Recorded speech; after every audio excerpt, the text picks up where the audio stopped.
E eles colocam ali em João como se essa mulher então tivesse algum tipo de domínio sobre aquela igreja. Ele fala, então, olha, eu não tolero que vocês, eu não me agrado que vocês admitam que essa mulher, Jezabel, ensine e faça isso, isso, isso. E a gente falou aqui na última aula que essa mulher, na verdade, não é uma mulher, que aqui João está falando, é um espírito, tá? É um espírito que é referente a, que atuava na vida de Jezabel também. Então nós vamos falar hoje sobre como que esse espírito atua. Então vamos abrir a Bíblia em 1 Reis 19. 1 Reis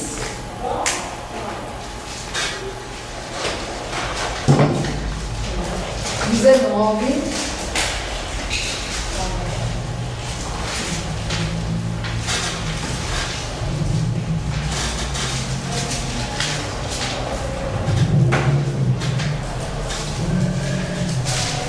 A gente entendeu um pouco dessa personagem, né? 1 Reis 19. Eu vou ler o 2, tá? Só o 2. O texto inteiro fala de Elias, né? 19, 2. Então Jezabel mandou um mensageiro a Elias a dizer-lhe: façam-me os deuses como lhe aprouver, se amanhã, estas horas, não fizer eu a tua vida como fizeste a cada um deles. Então, a primeira meta, vamos colocar assim, qual é a meta desse espírito, né? Meta do espírito de Jezabel é o quê? Destruir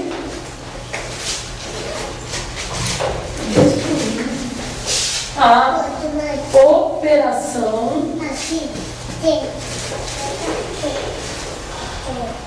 profética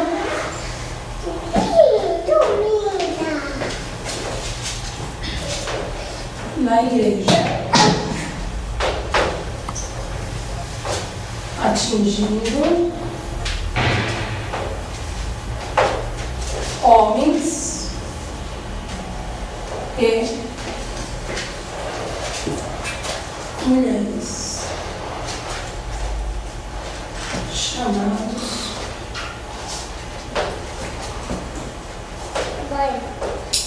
por Deus. Qual é a meta quando esse espírito começa a atuar na igreja? Qual é a meta desse espírito? Destruir a operação profética na igreja.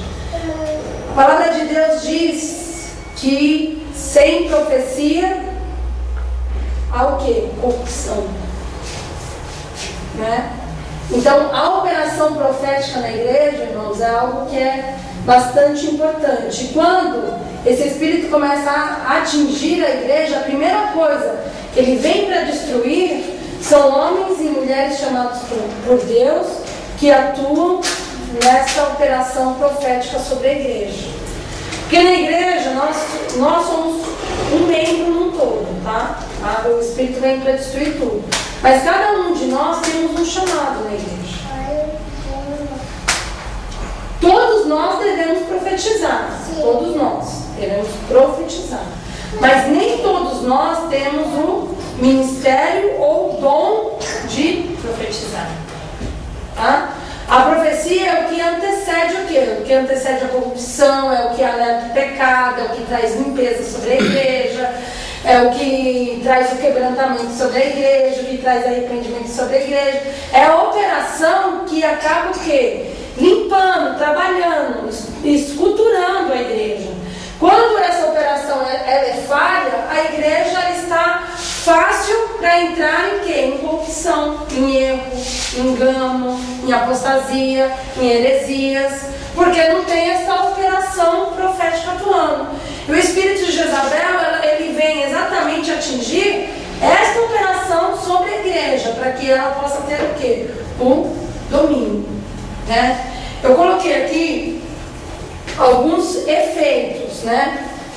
Efeitos que o espírito de Jezabel traz. Então, o primeiro, o primeiro efeito que o espírito de Jezabel traz é o que? A rebeldia. O espírito de Jezabel não respeita a autoridade, porque ele quer sempre manipular a situação. Tá? Não é uma rebeldia descarada, vamos dizer assim. É uma rebeldia sorrateira, né? Por exemplo, Jezabel, ela nunca se colocou contra Acabe, descaradamente falando, mas ela manipulava toda a situação para acabar fazendo aquilo que ela fez. Acabe ficava sobre o reinado de Acabe, você não vê tantas histórias do rei Acabe quanto você vê da Jezabel. Então o marido dela queria a vinha de Nabote. O marido dela olhou, nossa, que vinha linda, nossa, eu gostaria de ter essa vinha. Ah, você gostaria, meu marido? Você gostaria de ter essa vinha? Eu gostaria de ter essa vinha. Foram lá e falaram para ela, você quer me vender essa vinha? Meu marido quer essa vinha. Ah, não quero vender. Acabe e falou, tá bom, ele não quer? Não quer. Ah, eu, Jezabel, não aceito o quê? Não. Ah, vou ter que fazer alguma coisa para que meu marido tenha essa vinha. Bom, Nabote não tem herdeiro, não tem nada. Se Nabote morrer, quem fica com as terras? De quem morre não tem herdeiro? O rei. Bom, se ele morrer, então Acabe vai ficar com a terra que ele queria. Então ela inventa toda uma história contra Nabote, arranja 2 testemunhas falsas e matam então Nabote através daquilo, e acaba tendo aquela terra, sem saber como Jezabel tinha feito, porque ela fez tudo por detrás, ela não respeitou. O rei, Nabote não quer. Tá bom. Comigo não. Eu vou dar um jeito de manipular essa situação, de conseguir aquilo que eu quero a qualquer preço. Não respeitar, o princípio da rebeldia, ele está exatamente aí, em não admitir, né? Eu estava conversando com a minha mãe esses dias, a gente estava falando sobre isso. Existe uma diferença entre obedecer e submeter-se. E a rebeldia é o não submeter-se junto com obedecer.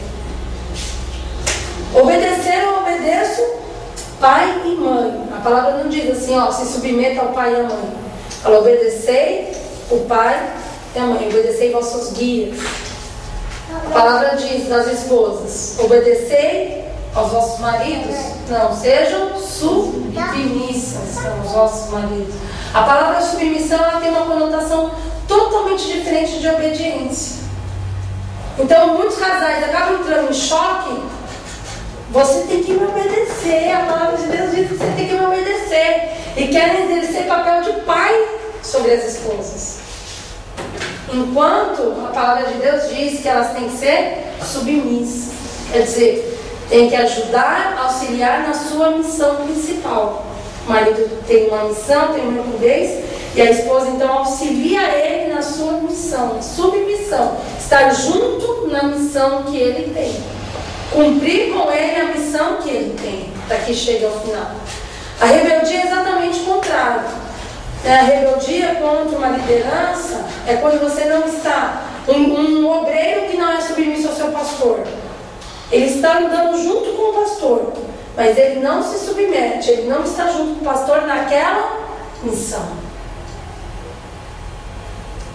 Uma pessoa disse assim para mim, sabe, Lídia, eu vejo assim que hoje em dia falta que os pastores hoje em dia têm que impor a sua vontade, tem que obrigar mesmo as pessoas e pronto, e quem quiser muito.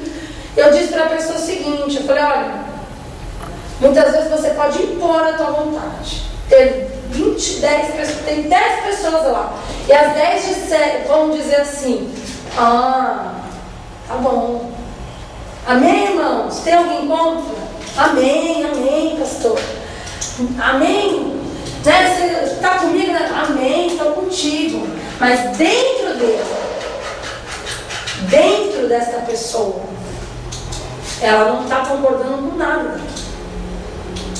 Mas ela não quer se indispor. Ela não quer, na verdade, mostrar realmente que eu vou ficar na minha. Vamos ver. Quando aparecer mais alguém que pensa como eu, aí com esse eu posso colocar minha opinião. Mas se tá 10 na sala, 9 falaram amém, e só eu estou pensando isso, eu tenho que sondar o território para saber se os 9 é amém mesmo. Porque de repente, se tiver um como eu, então aí sim eu vou criar o quê? Uma força para que não vou estar sozinho. Isso é o princípio do quê? De rebeldia. O espírito de Jezabel, ele começa por aí. A primeira coisa que ele vai se filtrando é isso. Não aceito, não faço, não quero. Eu digo que aceito, mas não me submeto, não obedeço. Segundo. Você não vai escrever não, esse primeiro e segundo, não? Quer escrever essas partes? Não escrevi não, então vamos lá. Que você... Primeiro, defeito. Rebeldia. Primeiro sintoma aí, né? Vamos dizer assim. Segundo, mentira.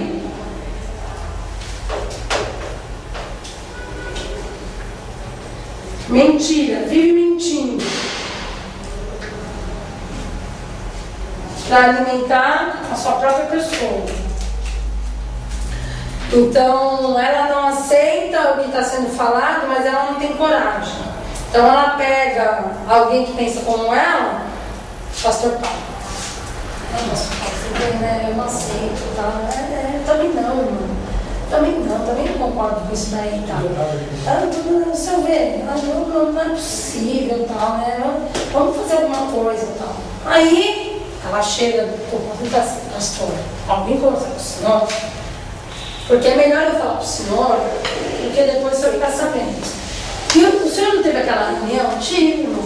Então, o pastor Paulo falou para mim que ele não aceita nada do que o senhor estava falando, sabe? Então ele está com confusão. Quem que não aceita, irmãos? É a pessoa.